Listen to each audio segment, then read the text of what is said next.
ഒരു പാനിലേക്ക് 2 ടീസ്പൂൺ വെളിച്ചെണ്ണ ഒഴിച്ച് അതിലേക്ക് 1 ടീസ്പൂൺ കടുക്, 1 ടീസ്പൂൺ ഉഴുന്നുപരിപ്പ്, 1/2 ടീസ്പൂൺ ചെറുപരിപ്പ്, 1 നുള്ളി ജീരകം, 1 ടീസ്പൂൺ ഇഞ്ചി വെളുത്തുള്ളി ചെറുതായി അരിഞ്ഞത് ഒന്ന് ഇളക്കി കൊടുത്തതിന് ശേഷം അതിലേക്ക് 1 സവോള ചെറുതായി അരിഞ്ഞത് അതുകൂടി ഇട്ട് കുറച്ച് കറിവേപ്പില ഇട്ട് 1/2 ടീസ്പൂൺ മഞ്ഞൾപ്പൊടിയും 1/2 ടീസ്പൂൺ ഉപ്പും ഇട്ട് ഒന്ന് നന്നായി ഇളക്കി കൊടുക്കുക.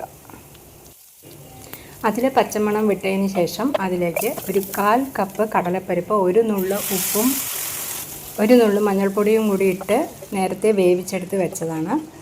ആ കടലപ്പരിപ്പ് വെന്ത വെള്ളവും അതും കൂടി അതിലേക്ക് ചേർത്തതിന് ശേഷം 2 കപ്പ് ചുവന്ന ചീര അല്ലെങ്കിൽ പച്ചച്ചീര, ഏത് ചീര വേണമെങ്കിലും ഈ രീതിയിൽ തയ്യാറാക്കാം. അതിലേക്ക് ഇട്ടതിന് ശേഷം അടച്ച് വെച്ച് കുറഞ്ഞ തീയിൽ 3 മിനിറ്റ് അതിന് വെള്ളം ഒന്ന് വറ്റിച്ചെടുക്കുക.